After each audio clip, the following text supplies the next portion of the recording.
Le 15 décembre 1979, 5 jeunes gens franchissent les portes d'une discothèque du Vieux-Port de Marseille pour célébrer un anniversaire. Les témoins les voient danser, rire, profiter de leur jeunesse. À 2 heures du matin, les lumières stroboscopiques illuminent encore leur visage. 1 heure plus tard, ils ont disparu, simplement évaporés. Leurs voitures restent garées dans les rues adjacentes, leurs vestes accrochées aux vestiaires, leurs verres à moitié pleins sur les tables. Pendant 24 années, leurs familles vivent avec cette question insupportable. Que s'est-il passé cette nuit-là? En 2003, lors de la démolition d'un ancien entrepôt portuaire, des ouvriers découvrent une caméra Super 8 rongée par l'humidité. Quand le film est enfin développé, il révèle des images qui vont bouleverser tout ce que l'on croyait savoir. Car sur ces bandes magnétiques se trouve la vérité sur ce qui est arrivé à Julien Arnaud, Sophie Mercier, Marc Fontaine, Céline Garnier et Vincent Leroy. Une vérité que personne n'aurait pu imaginer. Comment 5 personnes peuvent-elles disparaître d'un lieu public bondé sans laisser la moindre trace? Avant de continuer avec cette histoire perturbante, si vous appréciez les cas mystérieux réels comme celui-ci, abonnez-vous à la chaîne et activez les notifications pour ne manquer aucun nouveau cas. Maintenant, découvrons comment tout a commencé. Marseille, fin des années 70. La ville portuaire vit au rythme effréné de la reconstruction économique après les turbulences de la décennie précédente. Le Vieux-Port, avec ses façades colorées et ses ruelles étroites, reste le cœur battant de la cité phocéenne. Les quartiers de Noailles et du Panier abritent une population mélangée où se côtoient familles marseillaises de longue date, communautés immigrées italiennes et nord-africaines, étudiants et artistes attirés par les loyers encore abordables. C'est dans ce Marseille cosmopolite et vibrant que notre histoire prend racine. Julien Arnaud avait 23 ans en cette année 1979. Fils unique d'un petit entrepreneur en électricité du quartier de Saint-Victor, il étudiait l'ingénierie à l'École nationale supérieure de mécanique et des microtechniques. Grand, les cheveux châtains mi-longs selon la mode de l'époque, il possédait ce charisme naturel qui fait des leaders. Ses amis le décrivaient comme quelqu'un de fiable, toujours prêt à aider, avec un sens de l'humour qui détendait les atmosphères les plus tendues. Sa mère, Françoise, se souvient qu'il parlait déjà de son avenir avec Sophie, de leur projet d'appartement près de la Corniche après ses études. Sophie Mercier, 21 ans, était l'opposé de Julien en apparence, mais son parfait complément en personnalité. Petite, blonde, les yeux d'un bleu presque translucide, elle venait d'une famille bourgeoise du 8e arrondissement. Son père, médecin généraliste, et sa mère, professeure de littérature au lycée Thiers, avaient d'abord vu d'un mauvais œil sa relation avec le fils d'un artisan. Mais le sérieux de Julien et ses excellents résultats académiques avaient fini par les convaincre. Sophie étudiait la médecine en 2e année, passionnée par la pédiatrie. Ses carnets, conservés précieusement par sa famille, révèlent une jeune femme sensible, inquiète des inégalités sociales qu'elle observait lors de ses stages hospitaliers. Marc Fontaine était le meilleur ami de Julien depuis l'école primaire. À 24 ans, il avait choisi une voie différente de celle de son ami d'enfance, devenant mécanicien dans un garage du quartier de la Belle de Mai. Trapu, les mains calleuses, une moustache brune qui lui donnait un air plus âgé, Marc incarnait le Marseillais typique, franc, généreux, doté d'un accent chantant prononcé. Il vivait encore chez ses parents, économisant pour ouvrir un jour son propre atelier. Son père, docker au port autonome, avait instillé en lui un profond attachement aux valeurs du travail et de la loyauté. Céline Garnier, 22 ans, était la meilleure amie de Sophie depuis le lycée. Brune aux cheveux courts, toujours habillée de façon colorée et originale, elle enseignait dans une école primaire du quartier de Noailles. Les enfants l'adoraient pour sa patience et sa créativité pédagogique. Issue d'une famille modeste de l'Estac, elle avait obtenu son poste grâce à d'excellents résultats au concours de professeurs des écoles. Ses collègues la décrivaient comme engagée. parfois un peu naïve dans sa vision du monde, mais d'une gentillesse désarmante. Vincent Leroy, 25 ans, était le plus âgé et le plus mystérieux du groupe. Photographe amateur passionné, il travaillait comme employé aux archives municipales tout en économisant pour acheter du matériel professionnel. Grand et mince, les cheveux noirs souvent en bataille, il portait constamment autour du cou sa caméra Super 8 Kodak Instamatic, un cadeau de son oncle décédé. Vincent documentait obsessionnellement la vie du groupe, filmant leurs sorties, leurs discussions, les moments du quotidien. Ses parents, commerçants à la retraite, s'inquiétèrent de le voir si souvent seul, plongé dans ses projets photographiques plutôt qu'à chercher une compagne. Ces 5 personnes formaient un groupe soudé depuis environ 3 ans. Ils s'étaient rencontrés lors d'une manifestation culturelle au parc Borély en 1976, et une amitié profonde s'était rapidement développée. Chaque vendredi soir, ils se retrouvaient dans un café du cours Julien pour discuter de tout et de rien. Ils partageaient des pique-niques à la Calanque de Sormiou l'été, des soirées cinéma au cinéma, les variétés l'hiver. Pour les familles, ils étaient devenus indissociables, une seconde famille choisie plutôt que subie. Le Marseille de cette époque vivait des transformations importantes. Le Vieux-Port, longtemps zone de non-droit, faisait l'objet d'efforts de réhabilitation. Mais certains secteurs, particulièrement autour des anciens entrepôts portuaires de la Joliette, restaient des zones grises où la police intervenait rarement. Les trafics de cigarettes et autres marchandises de contrebande alimentaient une économie parallèle, tolérée tant qu'elle restait discrète. Cette réalité, la plupart des Marseillais ordinaires préféraient l'ignorer, vivant leur vie sans se mêler de ce qui ne les regardait pas. Décembre 1979 apportait avec lui le froid humide caractéristique de l'hiver méditerranéen. Les guirlandes lumineuses de Noël illuminaient déjà la Canebière et une atmosphère festive gagnait progressivement la ville. Pour Julien, ce mois avait une signification particulière. Son 23e anniversaire tombait le 16 décembre. Ses amis avaient prévu de le fêter dignement et Vincent avait insisté pour organiser une soirée mémorable dans l'une des discothèques à la mode du Vieux-Port. Le vendredi 15 décembre 1979 débuta comme n'importe quel autre jour d'hiver à Marseille. Le Mistral soufflait depuis la veille, chassant les nuages et laissant un ciel d'un bleu éclatant au-dessus de la ville. La température oscillait autour de 8 degrés Celsius, fraîche mais supportable pour les Marseillais habitués au climat capricieux de leur cité. Julien Arnaud se leva vers 7h30 dans le petit appartement qu'il louait rue Sainte, au cœur du Panier. Il avait un examen de mécanique des fluides à 9h, et malgré l'excitation de la soirée prévue, il avait passé la semaine à réviser consciencieusement. Sa logeuse, Madame Bartoli, une veuve italienne de 65 ans, se souviendrait plus tard de l'avoir croisé dans l'escalier. Il semblait de bonne humeur, il m'a souri et m'a dit « Ce soir, je fête mes 23 ans avec mes amis. » Oh. Ce furent peut-être les derniers mots qu'elle entendit de lui. L'examen se déroula normalement à l'école d'ingénierie. Ses camarades de promotion témoigneraient que Julien paraissait confiant, détendu, impatient de terminer pour commencer les festivités. À 12h30, il déjeuna à la cafétéria avec 2 condisciples, parlant de ses projets de stage pour l'été suivant dans une entreprise aéronautique toulousaine. Rien dans son comportement ne laissait présager quoi que ce soit d'inhabituel. Sophie Mercier, de son côté, suivait un cours d'anatomie à la faculté de médecine de la Timone. Ses notes de ce jour-là, retrouvées dans son sac après sa disparition, montrent une écriture appliquée, des schémas précis du système cardiovasculaire. Elle avait rendez-vous avec Céline à 16h à la terrasse d'un café près de la préfecture pour discuter de la tenue qu'elle porterait le soir même. Une serveuse se souviendrait des 2 jeunes femmes, riant ensemble, feuilletant un magazine de mode, commandant des chocolats chauds pour se réchauffer. Marc Fontaine travaillait ce jour-là au garage où il était employé. Son patron, M. Benedetti, raconterait qu'il avait terminé la révision complète d'une Peugeot 504 dans l'après-midi qu'il semblait pressé de finir pour pouvoir rentrer chez lui se préparer.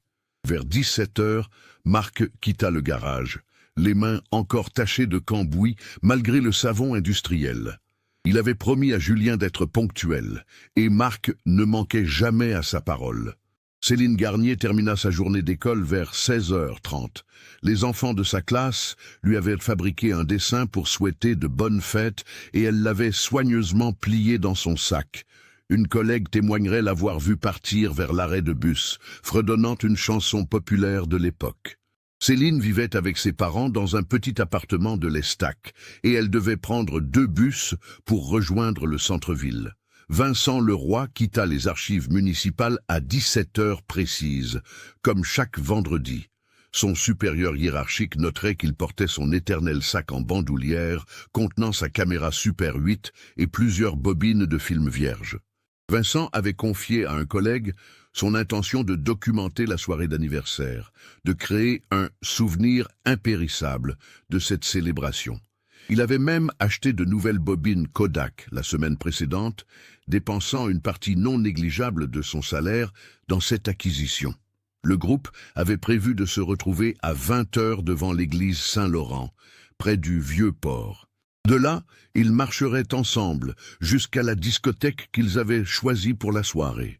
L'établissement, situé dans une rue adjacente au quai du port, s'appelait simplement le Phénix. C'était un lieu populaire auprès des jeunes Marseillais, connu pour sa musique disco et ses cocktails abordables. Julien arriva le premier, vers 19h55. Il portait une chemise blanche sous un pull gris foncé, un jean et des bottines en cuir. Plusieurs témoins se souviendraient de l'avoir vu faire les 100 pas devant l'église, consultant régulièrement sa montre. Sophie le rejoignit 5 minutes plus tard, vêtue d'une robe bordeaux sous un manteau beige. Elle lui offrit son cadeau d'anniversaire à ce moment-là. Une gourmette en argent gravée de leurs initiales entrelacées. Marc, Céline et Vincent arrivèrent ensemble peu après 20h, ayant partagé un taxi depuis la place Castellane où leur trajet s'était croisé. Vincent filmait déjà avec sa Super 8, capturant les retrouvailles, les accolades, les sourires. Ces images, découvertes des années plus tard, montrent 5 jeunes gens heureux, insouciants, ignorant totalement ce que la nuit leur réservait. Ils entrèrent au Phénix vers 20h30. Le videur, un homme massif nommé Robert Santini, se souviendrait parfaitement d'eux. Le photographe voulait me filmer à l'entrée, je lui ai dit que non, que c'était interdit de filmer dans la boîte. Il a rangé sa caméra dans son sac. Cette consigne stricte du propriétaire de l'établissement, interdiction formelle de photographier ou filmer à l'intérieur, avait pour but officiel de protéger l'intimité des clients. Les enquêteurs découvriraient plus tard des raisons moins avouables à cette politique. L'intérieur du Phénix ressemblait à n'importe quelle discothèque de l'époque. Piste de danse centrale, entourée de banquettes en vinyle rouge, bar chromé sur le côté gauche, DJ perché dans une cabine surélevée, lumière stroboscopique multicolore. Ce soir-là, environ 150 personnes se pressaient dans l'établissement.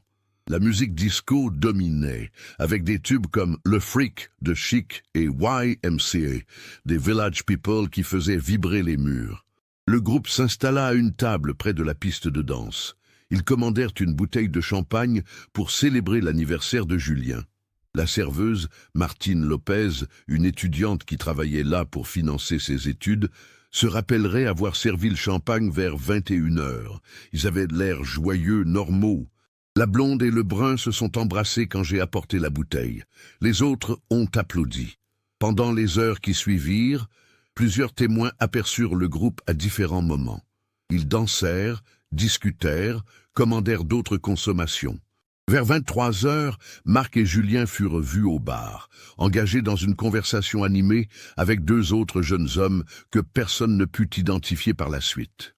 Céline et Sophie dansèrent ensemble sur plusieurs chansons, leurs rires audibles malgré le volume assourdissant de la musique. Vincent, lui, semblait plus observateur que participant, restant souvent assis à la table, regardant ses amis s'amuser.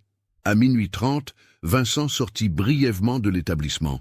Un couple qui fumait dehors témoignerait l'avoir vu utiliser le téléphone public situé à 50 mètres de l'entrée. Il parla pendant environ 3 minutes, puis raccrocha et retourna à l'intérieur. Ce détail, insignifiant sur le moment, prendrait une importance considérable dans l'enquête ultérieure. Vers 1 heure du matin, le groupe semblait toujours ensemble et de bonne humeur.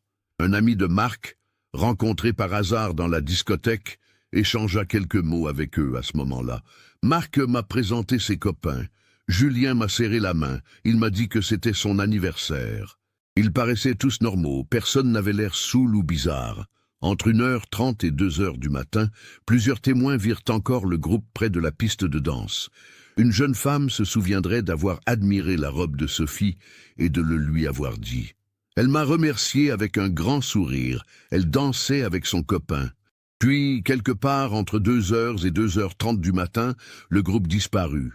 Simplement, complètement, inexplicablement. La serveuse Martine Lopez passerait devant leur table vide vers 2h45 et s'étonnerait de ne plus les voir. J'ai pensé qu'ils étaient partis sans que je m'en aperçoive. C'était l'heure où beaucoup de gens commençaient à quitter la boîte. Le videur Robert Santini, interrogé des dizaines de fois par la suite, resterait formel. Il n'avait pas vu le groupe sortir.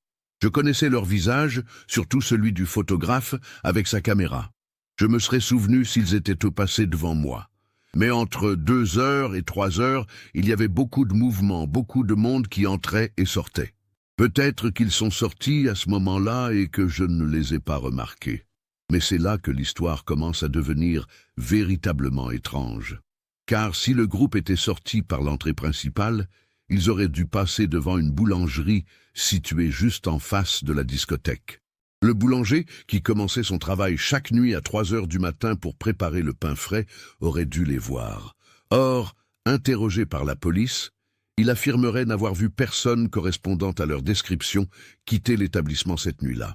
De plus, les 3 voitures garées par le groupe, la Renault 12 de Julien, la Citroën GS de Marc et la Peugeot 204 des parents de Sophie qu'elle avait empruntée, restèrent stationnées toute la nuit aux endroits où ils les avaient laissées. Les clés de ces véhicules furent retrouvées plus tard dans les affaires personnelles des disparus restés au vestiaire du Phénix. À 3h du matin, la discothèque ferma ses portes.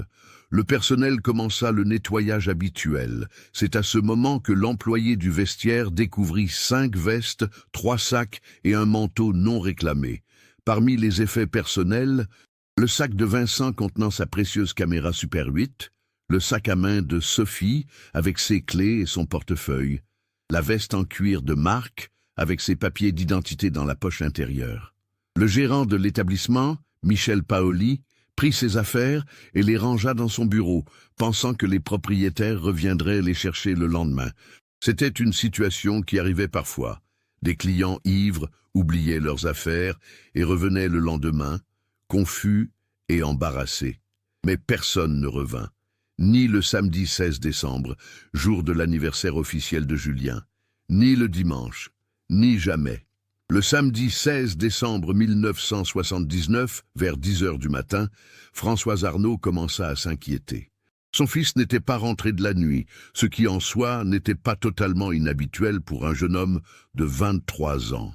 Mais c'était son anniversaire, et Julien avait promis de passer déjeuner avec ses parents ce samedi midi. Julien ne manquait jamais à ses promesses. Elle téléphona d'abord à l'appartement que Julien louait dans le Panier. Pas de réponse. Elle appela ensuite Marc Fontaine, dont elle connaissait la famille depuis des années. La mère de Marc, Simone, répondit, et sa voix trahissait déjà une certaine anxiété.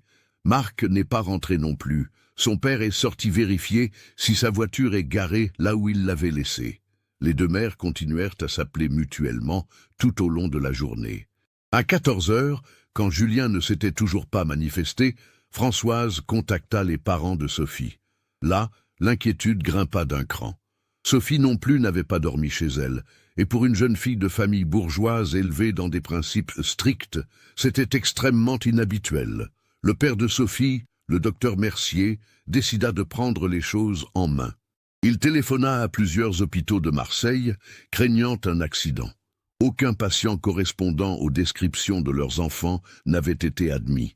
Il contacta ensuite le commissariat central, place de la préfecture. L'accueil fut poli mais peu encourageant. L'officier de permanence expliqua que 5 jeunes adultes sortis faire la fête et n'étant pas rentrés depuis moins de 24 heures ne constituaient pas une urgence policière. Ils ont probablement prolongé la soirée ailleurs. Rappelez-nous demain s'ils ne sont toujours pas rentrés. Cette réponse, parfaitement conforme aux procédures de l'époque, retarderait crucialement le début de l'enquête. Le dimanche 17 décembre, l'inquiétude s'était transformée en panique. Les parents, maintenant tous en contact les uns avec les autres, se réunirent chez les Arnaud. Les 5 familles étaient représentées. Les Arnaud, les Fontaine, les Mercier, les Garnier et les parents de Vincent Leroy. Ensemble, ils reconstituèrent ce qu'ils savaient de la soirée du vendredi. Quelqu'un se souvint du nom de la discothèque, le Phénix. Le père de Marc et le docteur Mercier s'y rendirent immédiatement. L'établissement était fermé le dimanche, mais ils réussirent à joindre le gérant Michel Paoli chez lui. Celui-ci les informa de l'existence des affaires oubliées. Lorsque les parents virent les vestes, les sacs, les effets personnels de leurs enfants, le choc fut terrible. Ces objets confirmaient que quelque chose de grave s'était produit. Aucun jeune ne part volontairement en abandonnant papier d'identité, argent et clés de voiture. Le docteur Mercier insista pour que le gérant contacte immédiatement la police. Cette fois, l'urgence était évidente. L'enquête officielle débuta le lundi 18 décembre 1979. Le commissaire Alain Deschamps, un vétéran de 52 ans proche de la retraite, fut chargé de l'affaire. Deschamps avait l'expérience des disparitions à Marseille, ville portuaire, où les gens arrivaient et partaient constamment, où les histoires douteuses se comptaient par dizaines. Mais dès le début, ce cas lui parut différent. 5 personnes qui disparaissent ensemble, laissant toutes leurs affaires, leurs voitures, c'est inhabituel, noterait-il dans son premier rapport. Il y a 3 possibilités, un accident collectif, une fugue planifiée ou un acte criminel. L'hypothèse de l'accident fut rapidement explorée. Les équipes plongèrent dans le vieux port, craignant que le groupe soit tombé à l'eau en sortant de la discothèque. Mais les recherches ne révélèrent rien. Les hôpitaux, les morgues, tous les services d'urgence de la région furent contactés. Aucune trace des 5 jeunes gens. L'hypothèse de la fugue semblait absurde. Pourquoi 5 personnes partiraient-elles ensemble sans rien dire à personne, abandonnant leurs véhicules et leurs documents? Et surtout, où seraient-ils allés? Aucun retrait bancaire suspect ne fut détecté sur leur compte. Aucun d'eux ne prit contact avec famille ou amis. Restait l'hypothèse criminelle, celle qui glaçait le sang des familles, mais qui semblait la plus logique aux enquêteurs. Mais quel crime!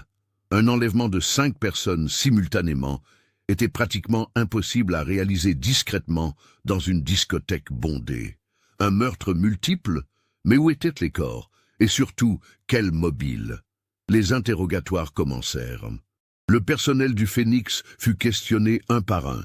Le videur Robert Santini répéta son témoignage. Il n'avait pas vu le groupe sortir, mais avec le flux constant de clients entre 2 heures et 3 heures du matin, il aurait pu les manquer.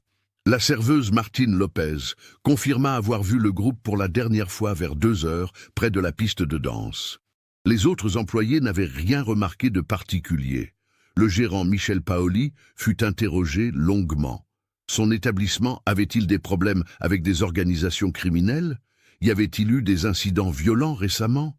Paoli nia tout, mais les enquêteurs notèrent ses réponses évasives, son nervosité palpable. Une vérification de ses antécédents révéla une condamnation pour recel de marchandises volées 15 ans auparavant, mais rien de récent. Les autres clients présents cette nuit-là furent recherchés et interrogés. Plusieurs se souvinrent avoir vu le groupe, mais personne ne put fournir d'informations utiles sur leur disparition. L'ami de Marc rencontré dans la boîte confirma les avoir vus vers 1 heure du matin, en bonne forme, sans problème apparent. Le couple qui avait vu Vincent utiliser le téléphone public apporta un élément intrigant. La police vérifia les registres téléphoniques du cabinet public. L'appel avait duré 2 minutes et 53 secondes et avait été passé vers un numéro de Marseille. Ce numéro correspondait à une cabine téléphonique située dans le quartier de la Joliette, près des entrepôts portuaires. Qui Vincent avait-il appelé? Pourquoi depuis une cabine publique? alors qu'il aurait pu utiliser le téléphone de la discothèque? Et surtout, pourquoi quelqu'un l'attendait-il près d'une cabine téléphonique au lieu d'être joignable chez lui? Les appartements et chambres des disparus furent fouillés avec l'accord des familles. Rien d'inhabituel ne fut découvert. Les affaires de Julien montraient la vie d'un étudiant sérieux. Manuel de cours, notes bien organisées, quelques disques de musique. Chez Sophie, son journal intime fut lu par les enquêteurs avec la permission déchirante de ses parents. Les dernières entrées parlaient de son bonheur avec Julien, de ses études, de ses rêves d'avenir.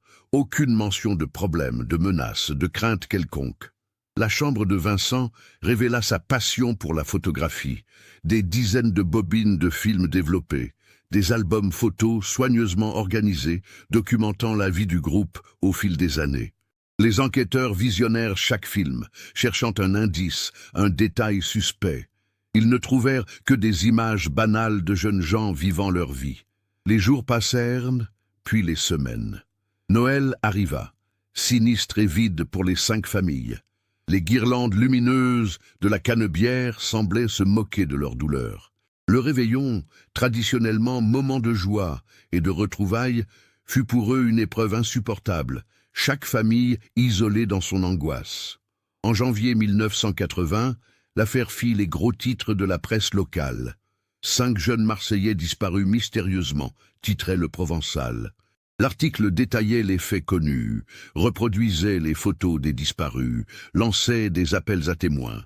Des centaines de personnes appelèrent la police, certaines avec de vraies informations, beaucoup avec des affabulations ou de fausses pistes. Une femme prétendit avoir vu les 5 jeunes gens monter dans un bateau amarré au Vieux-Port la nuit de leur disparition. Vérification faite, aucun bateau ne correspondait à sa description. Un homme affirma les avoir croisés à la gare Saint-Charles le lendemain matin. Mais les contrôleurs et le personnel de la gare ne purent confirmer. Un voyant contacta même la police, prétendant sentir que les jeunes gens étaient loin, très loin, peut-être à l'étranger. Ces fausses pistes accaparèrent du temps précieux et de l'énergie des enquêteurs. Les familles, elles, vivaient un enfer psychologique particulier, celui de l'absence de corps, de l'impossibilité de faire le deuil. Françoise Arnaud gardait la chambre de Julien exactement comme il l'avait laissée, changeant régulièrement les draps pour qu'il soit propre quand il reviendra. Le père de Sophie s'enferma dans un mutisme dépressif, incapable d'exercer correctement son métier de médecin. Sa femme le supplia de consulter un confrère psychiatre, mais il refusa. Les parents de Marc Fontaine réagirent différemment. Le père, docker, habitué aux dures réalités de la vie portuaire, décida de mener sa propre enquête. Il passa des semaines à interroger ses contacts dans le milieu du port, questionnant dockers, marins, petits truands de sa connaissance. Il était convaincu que la disparition de son fils était liée au trafic qui animait les quais. Mais ses recherches n'aboutirent à rien de concret, seulement des rumeurs, des suppositions, des on-dit. Céline Garnier manqua cruellement à ses élèves. L'école dut embaucher un remplaçant, et les enfants de sa classe dessinèrent des dessins pour elle, espérant son retour. Ces dessins furent remis à ses parents, qui les conservèrent précieusement, incapables de les regarder sans pleurer. La mère de Vincent Leroy développa une obsession pour les films que son fils avait tournés. Elle les visionnait encore et encore, cherchant un signe, un message caché, n'importe quoi qui pourrait expliquer ce qui s'était passé.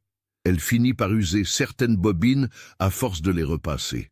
En mars 1980, 3 mois après la disparition, le commissaire Deschamps dut admettre que l'enquête piétinait. Toutes les pistes avaient été explorées, tous les témoins interrogés, toutes les théories examinées. Il n'y avait simplement pas assez d'éléments pour progresser.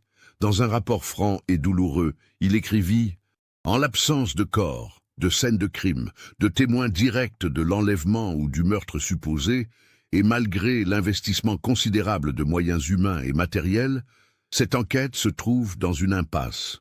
Le dossier ne fut pas officiellement classé. Les disparitions de personnes restent toujours techniquement ouvertes, mais il fut relégué au fond d'une armoire, rejoint périodiquement par d'autres affaires non résolues. Les familles continuèrent à harceler la police, réclamant de nouvelles recherches, de nouvelles investigations. Mais sans éléments nouveaux, il n'y avait rien à faire. Les années commencèrent leur lente procession. 1981, 82, 83, les anniversaires des disparus étaient des journées particulièrement cruelles. Julien aurait eu 25 ans, puis 26, puis 27. Sophie aurait terminé ses études de médecine, peut-être ouvert un cabinet pédiatrique comme elle en rêvait. Marc aurait peut-être enfin ouvert son propre garage. Céline aurait continué à enseigner, peut-être aurait-elle fondé une famille. Vincent aurait peut-être réussi à devenir photographe professionnel. Mais toutes ces vies potentielles n'existaient que dans l'imagination torturée de leurs proches. La réalité, c'était l'absence, le silence, le vide. Certaines familles déménagèrent, incapables de continuer à vivre dans une ville qui leur rappelait constamment leur perte. Les parents de Sophie quittèrent Marseille en 1984 pour s'installer à Lyon, où le docteur Mercier reprit difficilement une activité médicale réduite. Les Garnier partirent s'installer dans un village de l'arrière-pays provençal, cherchant une paix qu'ils ne trouvèrent jamais vraiment. D'autres restèrent, ancrés à Marseille par un espoir ténu ou par l'incapacité de s'en aller.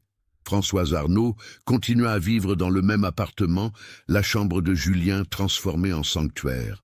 Chaque année, à la date de la disparition, elle allait déposer des fleurs devant l'ancienne discothèque Le Phénix, qui changea de propriétaire en 1985 et devint un restaurant de poissons. Le temps, dit-on, guérit toutes les blessures. Mais pour ces familles, le temps ne guérissait rien. Il ajoutait simplement de nouvelles couches de douleur, de nouvelles questions sans réponse. 20 ans passèrent, puis 21, 22, 23. L'été 2003 fut particulièrement chaud à Marseille. Les températures dépassaient régulièrement 35 degrés Celsius et la ville suffoquait sous un soleil implacable. Le 15 juillet 2003, la mairie lança un vaste projet de rénovation urbaine du quartier de la Joliette dans le cadre d'un programme de modernisation du front de mer. Parmi les structures visées pour démolition figuraient plusieurs anciens entrepôts portuaires construits au début du XXe siècle. Ces bâtiments, abandonnés depuis les années 70, quand les activités portuaires s'étaient déplacées vers des installations plus modernes, étaient devenus des coquilles vides, refuge occasionnel pour sans-abri et toxicomanes. L'entreprise de démolition chargée des travaux, la société Méditerranée Démolition, commença ses opérations le 28 juillet 2003. L'équipe, dirigée par un contremaître nommé Jacques Blanc, comptait 8 ouvriers.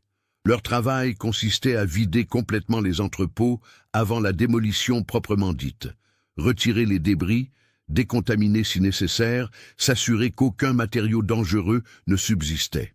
Le 1er août 2003, vers 10 heures du matin, 2 ouvriers, Ahmed Kessouri et David Sanchez, travaillaient dans le sous-sol du 3e entrepôt de la rangée. Cet espace semi-enterré, autrefois utilisé pour stocker des marchandises nécessitant une température fraîche, était plongé dans une obscurité quasi totale. L'électricité avait été coupée depuis des décennies. On utilisait des lampes torches puissantes, raconterait Ahmed plus tard. L'endroit sentait le moisi, l'humidité. Il y avait de l'eau stagnante par endroits, des détritus partout. On ramassait tout ça pour le mettre dans des sacs poubelles. C'est David qui trébucha sur l'objet, caché sous un morceau de bâche pourri dans un coin particulièrement sombre du sous-sol. J'ai failli me casser la gueule. J'ai éclairé pour voir ce que c'était. Au début, j'ai cru que c'était juste un morceau de métal rouillé. Mais en y regardant de plus près, David reconnut la forme caractéristique d'une caméra. Une vieille caméra Super 8, comme celle qu'utilisaient les amateurs dans les années 70. L'appareil était dans un état lamentable.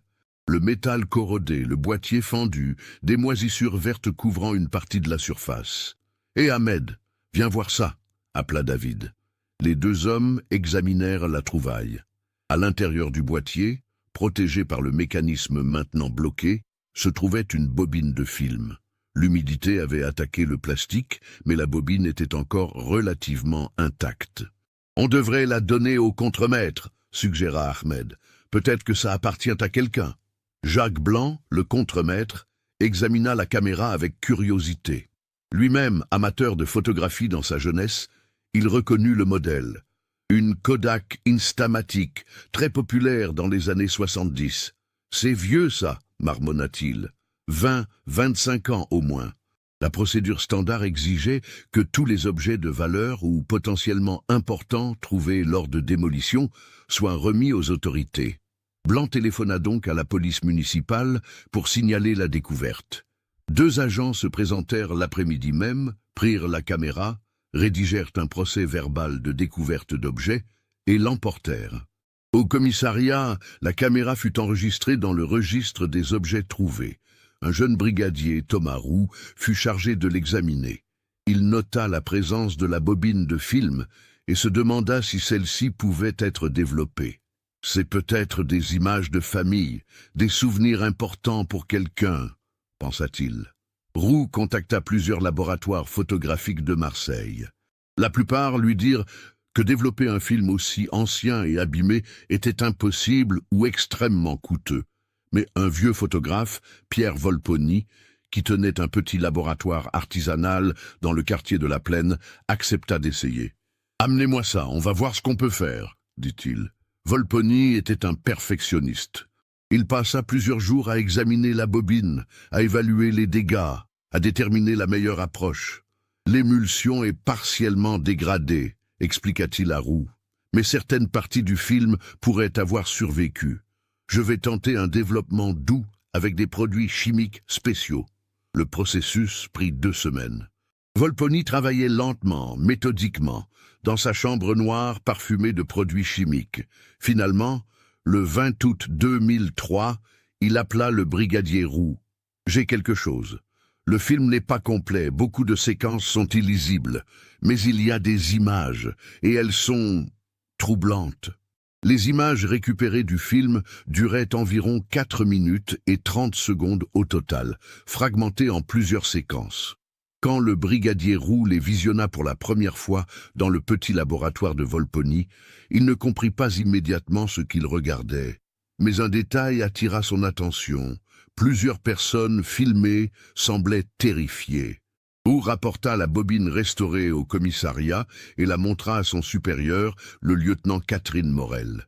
Celle-ci regarda attentivement, les sourcils froncés. « Il faut montrer ça au commissaire Leclerc », dit-elle.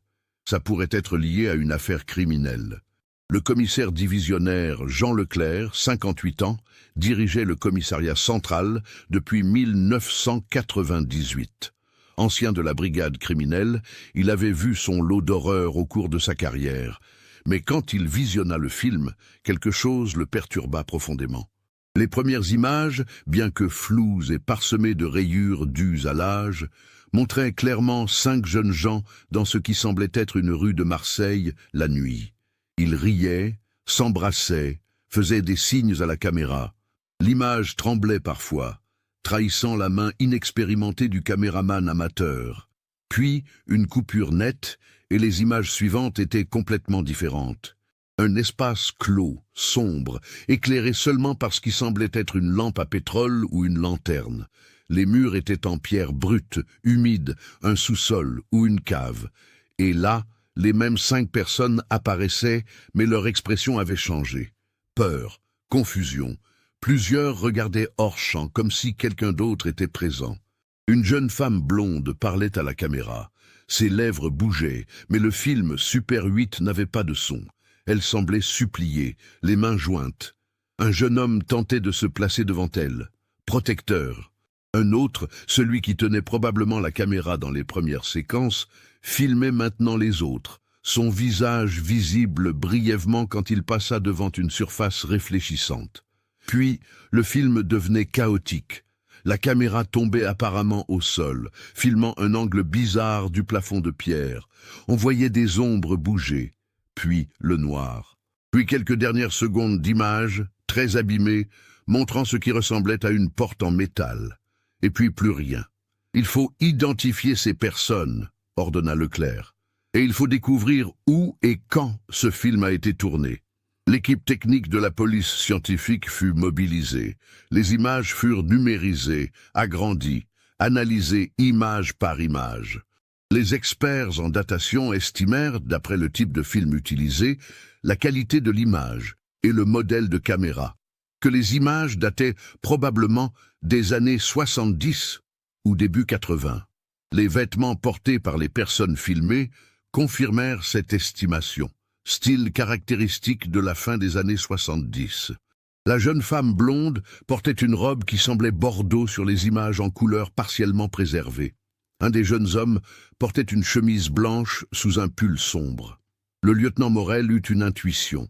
Elle descendit aux archives du commissariat et demanda à consulter les dossiers d'affaires non résolus des années 70 et 80. Il lui fallut 3 jours pour passer en revue des centaines de dossiers. Et puis, le 25 août 2003, elle trouva. Disparition de 5 jeunes adultes. 15 décembre 1979. Dernière fois vue à la discothèque Le Phénix, vieux port de Marseille. Le dossier contenait des photos d'identité des disparus. Morel les compara aux images du film. Son cœur battit plus fort. C'étaient eux, sans aucun doute possible. Elle monta en courant au bureau de Leclerc. « Commissaire, j'ai identifié les personnes du film. Ils ont disparu il y a 24 ans. L'affaire n'a jamais été résolue. » Leclerc lut le dossier, son visage devenant de plus en plus grave. Julien Arnaud, Sophie Mercier, Marc Fontaine, Céline Garnier, Vincent Leroy, lut-il à voix haute. Bon Dieu, après toutes ces années, la question suivante était évidente. Les familles étaient-elles toujours à Marseille? Étaient-elles encore en vie? Le commissaire chargea Morel de le découvrir. Ce qu'elle apprit fut déchirant. Sur les 10 parents des 5 disparus, 4 étaient décédés dans l'intervalle. Le père de Julien d'une crise cardiaque en 1987. La mère de Marc d'un cancer en 1995. Le père de Céline d'un accident vasculaire cérébral en 1998. Le père de Vincent d'une longue maladie en 2001. Mais Françoise Arnaud, la mère de Julien, était toujours vivante. Elle avait maintenant 74 ans et vivait toujours à Marseille, dans le même appartement. La mère de Sophie, Elisabeth Mercier, était également en vie, à Lyon. Simone Fontaine, la mère de Marc, avait certes succombé au cancer, mais son père Émile était encore là, retraité à 82 ans. La mère de Céline, Marie Garnier, vivait toujours dans son village de l'arrière-pays, et la mère de Vincent, Agnès Leroy, était toujours à Marseille. Leclerc prit la décision la plus difficile de sa carrière. Il fallait informer ses familles de la découverte. Mais comment leur annoncer qu'après 24 ans, on avait retrouvé un film montrant leurs enfants dans une situation qui semblait clairement dangereuse? Comment leur donner de l'espoir tout en sachant que ce film pouvait aussi confirmer leurs pires craintes? Le 28 août 2003, Leclerc rendit visite personnellement à Françoise Arnaud. La vieille dame ouvrit la porte de son appartement, regarda le commissaire en uniforme, et ses yeux se remplirent immédiatement de larmes. Après 24 ans, elle savait qu'un policier à sa porte ne pouvait signifier qu'une chose, des nouvelles de Julien. « Madame Arnaud, » commença Leclerc doucement, « nous avons découvert quelque chose qui pourrait être lié à la disparition de votre fils. Je dois vous prévenir que ce que je vais vous montrer sera difficile à voir. » Il lui montra quelques images imprimées du film, choisies avec soin pour être les moins perturbantes. Françoise regarda fixement les photos, une main tremblante portée à sa bouche. « C'est lui, » murmura-t-elle. « C'est mon Julien et Sophie et Marc. Oh mon Dieu, après tout ce temps, où sont-ils maintenant? Nous ne savons pas encore, madame, mais nous allons tout faire pour le découvrir. » Les autres familles furent contactées dans les jours suivants. Toutes eurent la même réaction. Choc, espoir douloureux, questions désespérées. Elisabeth Mercier prit immédiatement le train depuis Lyon. Les familles se réunirent à Marseille, certaines se retrouvant pour la première fois depuis des années. L'enquête fut officiellement rouverte le 1er septembre 2003. Le commissaire Leclerc constitua une équipe dédiée, incluant le lieutenant Morel, 2 inspecteurs de la criminelle, et plusieurs agents. Leur première tâche, déterminer où le film avait été tourné. Les experts analysèrent chaque détail visible sur les images. Les murs en pierre brute, l'humidité, la porte métallique entrevue à la fin. Un géologue consulté estima que la pierre ressemblait au calcaire typique de la région marseillaise.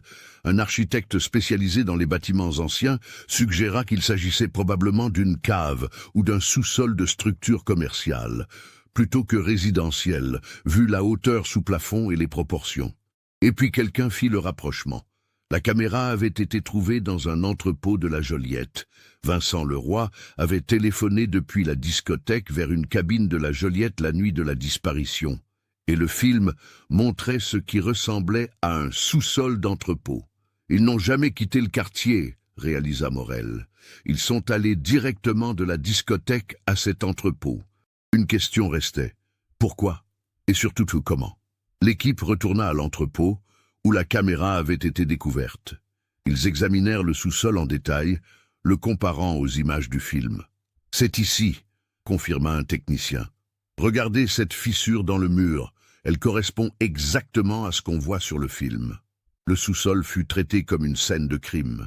Les techniciens passèrent chaque centimètre au peigne fin, cherchant des indices, des traces de violence, des restes biologiques. Mais 24 années d'abandon, d'humidité, de moisissure et de passage de sans-abri avaient contaminé l'espace. Impossible de trouver des empreintes digitales exploitables, des traces de sang, quoi que ce soit d'utilisable. Cependant, dans un coin du sous-sol, sous une pile de débris, un technicien découvrit quelque chose. Une boîte métallique rouillée, enfouie dans le sol humide. À l'intérieur, protégé par un sac plastique qui s'était partiellement désintégré, se trouvaient plusieurs documents, des papiers d'identité, ceux de Julien Arnaud, Sophie Mercier, Marc Fontaine et Céline Garnier, les mêmes documents qui auraient dû être dans leurs affaires restées au vestiaire de la discothèque, mais quelqu'un les avait récupérés et amenés ici. Et ce n'était pas tout. Il y avait aussi un carnet, l'encre partiellement effacée par l'humidité, mais encore partiellement lisible. Les pages contenaient des noms, des dates, des chiffres qui ressemblaient à des montants d'argent. Le carnet semblait être un registre de transactions commerciales, illégal de toute évidence. « On avance », dit Leclerc, « mais on a besoin d'en savoir plus sur ce qui se passait dans ce quartier en 1979. » L'enquête prit une nouvelle dimension quand un inspecteur plus âgé, Georges Castellane, 63 ans et proche de la retraite, se souvint de quelque chose. « À Joliette, à la fin des années 70, dit-il lors d'une réunion de l'équipe, c'était le territoire de la bande Santini, trafic de cigarettes principalement, mais aussi autres marchandises de contrebande. » Le nom Santini fit réagir le lieutenant Morel. « Attendez, le videur de la discothèque s'appelait Robert Santini. » Une vérification rapide dans les archives confirma. Robert Santini, videur au Phénix en 1979, était le neveu de Pascal Santini, un petit caïd local qui contrôlait une partie des trafics portuaires à cette époque. Pascal Santini était décédé en 1995, tué dans un règlement de compte lié justement à ses activités illégales. Mais Robert Santini, lui, était toujours vivant. Maintenant âgé de 68 ans, il vivait retiré dans un village près d'Aix-en-Provence, apparemment reconverti dans une vie légale depuis des décennies. Le 4 septembre 2003, Leclerc et Morel se présentèrent chez Robert Santini. L'homme qui leur ouvrit la porte était massif, malgré son âge, les cheveux gris, le visage marqué par le temps et manifestement par quelques bagarres passées. Quand il vit les insignes de police, son expression se ferma. « Monsieur Santini, nous enquêtons sur la disparition de 5 jeunes gens en décembre 1979. Vous étiez videur au Phénix cette nuit-là. Je vous ai déjà dit tout ce que je savais il y a 24 ans, répondit Santini d'un ton las. Des éléments nouveaux sont apparus. Nous avons retrouvé un film. À la mention du film, quelque chose changea dans les yeux de Santini. Une lueur de peur, peut-être, ou de résignation. Vous feriez mieux d'entrer, dit-il finalement.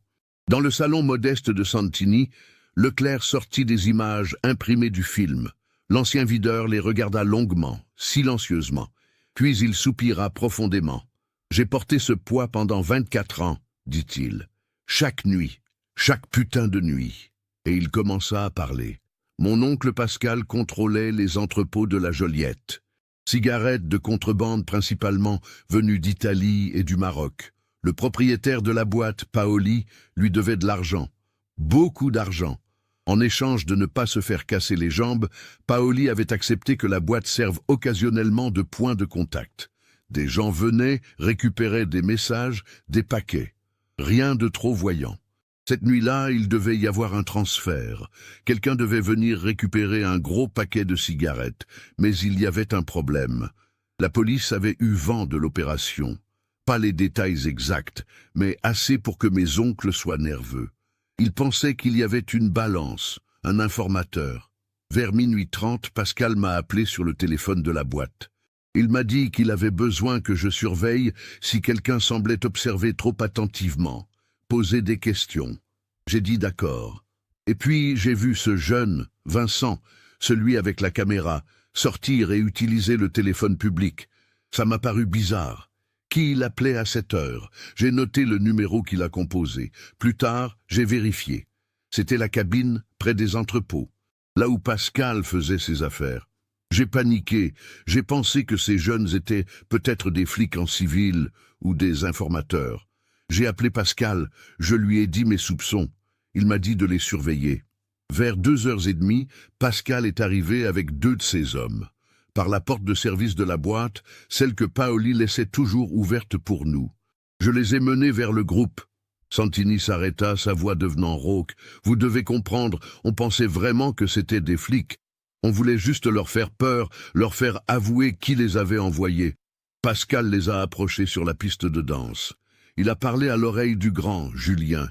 Il lui a dit de le suivre discrètement avec ses amis, sinon il y aurait des problèmes. Il leur a montré un flingue sous sa veste. Ils l'ont suivi par la porte de service vers une camionnette garée dans la ruelle derrière.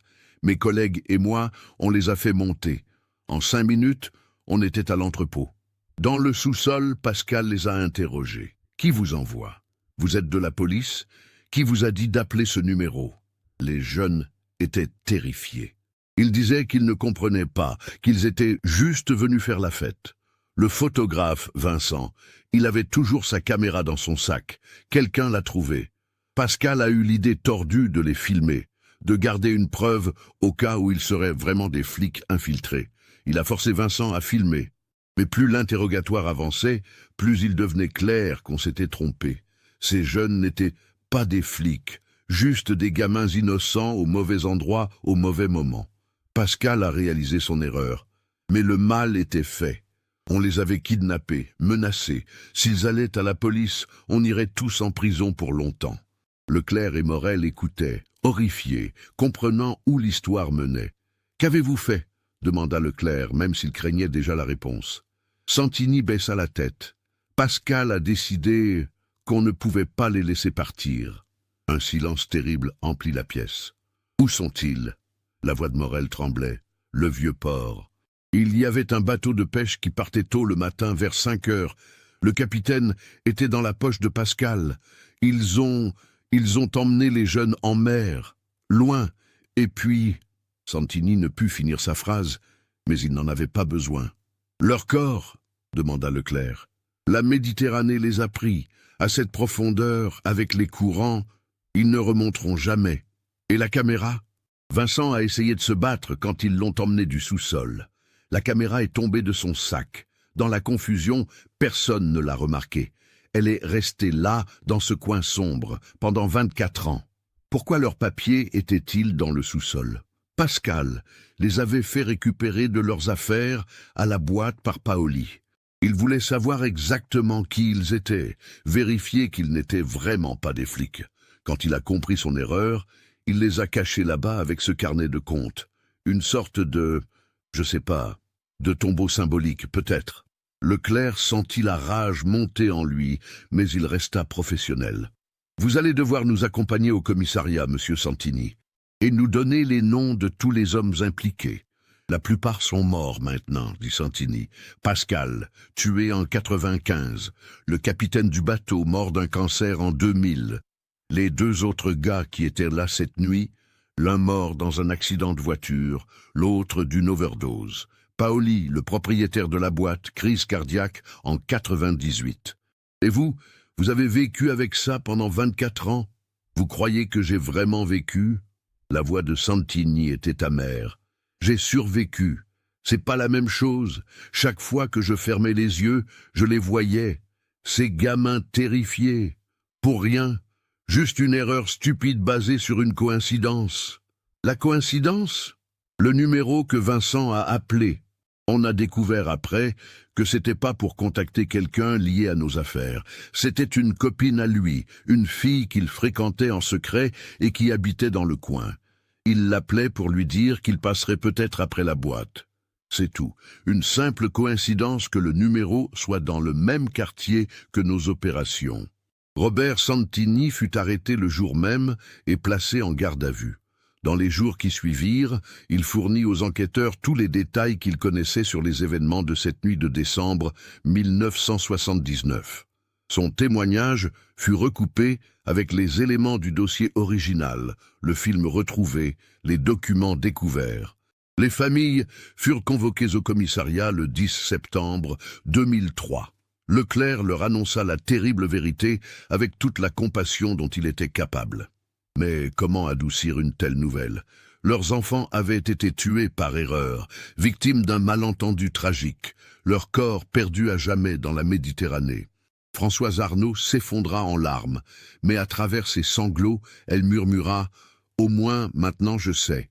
Après 24 ans, je sais, enfin. » C'était la cruelle consolation de la vérité, même quand cette vérité est insupportable. Elisabeth Mercier, la mère de Sophie, resta figée dans un silence de pierre, puis elle demanda d'une voix brisée « Ma fille a souffert? Longtemps ?» Leclerc ne pouvait pas répondre avec certitude, mais il choisit ses mots avec soin. Selon Santini, tout est allé très vite. Il ne voulait pas prolonger les choses. Ce n'était qu'une maigre consolation, mais c'était tout ce qu'il pouvait offrir. Émile Fontaine, le père de Marc, maintenant âgé de 82 ans, serra les poings. « Mon fils est mort parce qu'un crétin a cru à une coïncidence.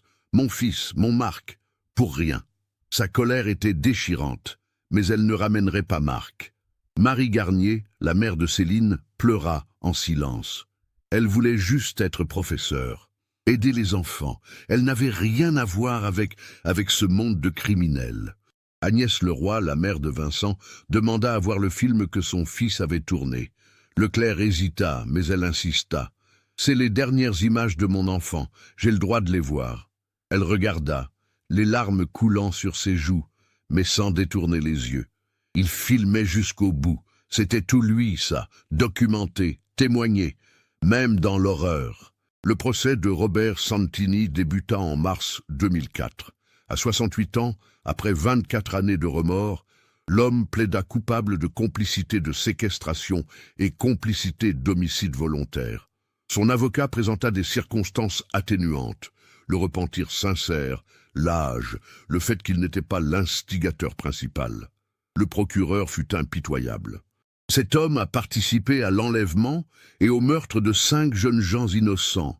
Il a ensuite gardé le silence pendant 24 ans, laissant leur famille dans une angoisse insupportable. Que son oncle soit mort ne change rien à sa responsabilité. Les familles assistèrent au procès. Certaines voulaient regarder Santini dans les yeux, voir l'homme qui avait détruit leur vie. D'autres ne purent supporter et restèrent à l'extérieur de la salle. Lors de sa dernière déclaration, Santini se tourna vers les familles. « Je sais que rien de ce que je peux dire ne changera quoi que ce soit. Je sais que vous me haïssez, et vous en avez le droit. Mais je veux que vous sachiez que pas un seul jour ne s'est passé sans que je pense à eux. Pas un seul jour sans que je regrette. » Françoise Arnault se leva alors et dit d'une voix claire « Vous avez volé l'avenir de mon fils. Vous m'avez volé mes petits-enfants que je n'aurai jamais. Vous avez volé 24 années de paix à nos familles. Votre remords ne ramènera pas mon Julien. » Le jury délibéra pendant 6 heures. Le verdict tomba, coupable sur tous les chefs d'accusation. Santini fut condamné à 15 ans de prison. Compte tenu de son âge et de sa santé déclinante, il était probable qu'il mourrait derrière les barreaux. Les familles accueillirent le verdict avec des sentiments mélangés. Justice avait été rendue, d'une certaine manière. Mais quelle justice pouvait vraiment compenser de telles pertes? Dans les mois qui suivirent, les familles organisèrent une cérémonie commémorative sur le vieux port de Marseille. Elles jetèrent des fleurs dans l'eau, là où leurs enfants avaient disparu à jamais. Un mémorial fut érigé, une plaque de bronze portant les 5 noms: Julien Arnaud, Sophie Mercier, Marc Fontaine, Céline Garnier, Vincent Leroy. Disparu le 15 décembre 1979, jamais oublié. L'affaire eut un impact profond sur Marseille. Elle rappelait une époque où le crime organisé opérait avec relative impunité dans certains quartiers. Elle montrait aussi les dangers des préjugés et des décisions hâtives. 5 vies avaient été détruites sur la base d'un malentendu, d'une coïncidence banale, transformée en condamnation à mort. Le film de Vincent Leroy fut archivé comme preuve judiciaire, mais des copies furent remises aux familles. Agnès Leroy regarda les images encore et encore, trouvant un réconfort amer dans ces derniers témoignages de son fils. Il voulait créer des souvenirs impérissables, dit-elle lors d'une interview. D'une horrible façon, il y est parvenu. Ce film est la preuve de ce qui leur est arrivé. Sans lui, nous ne saurions toujours rien. Françoise Arnaud vécut encore 4 années après le procès. Elle mourut en 2008, à 79 ans, emportant avec elle le fantôme de son fils. Dans son testament, elle légua la gourmette que Sophie avait offerte à Julien pour son 23e anniversaire, récupérée parmi les affaires restées au Phénix, à une association d'aide aux familles de disparus. Élisabeth Mercier retourna à Lyon après le procès. Elle créa une fondation au nom de sa fille, destinée à financer des bourses pour les étudiantes en médecine issues de milieux défavorisés. Sophie voulait aider les autres, expliqua-t-elle. Cette fondation permet à son esprit de continuer à le faire. Émile Fontaine passa ses dernières années à bricoler dans son garage, travaillant sur de vieilles voitures comme son fils Marc l'aurait fait. Il mourut en 2007 et selon ses volontés, ses cendres furent dispersées en mer, pour rejoindre Marc. Marie Garnier continua à vivre dans son village provençal, s'impliquant dans l'école locale en mémoire de sa fille institutrice. Elle donna des conférences sur le deuil et le processus de guérison après une perte traumatique, aidant d'autres familles à traverser des épreuves similaires. Agnès Leroy devint une militante pour les droits des familles de disparus. Elle travailla avec des associations pour améliorer les procédures de recherche et de soutien psychologique. Pendant 24 ans, nous n'avions aucune réponse, disait-elle. Aucune famille ne devrait endurer ça. L'histoire de ces 5 jeunes Marseillais devint un cas d'école pour la police.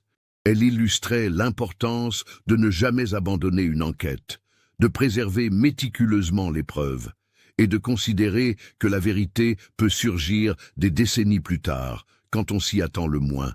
Le sous-sol de l'entrepôt où tout s'était passé fut préservé avant la démolition du reste de la structure.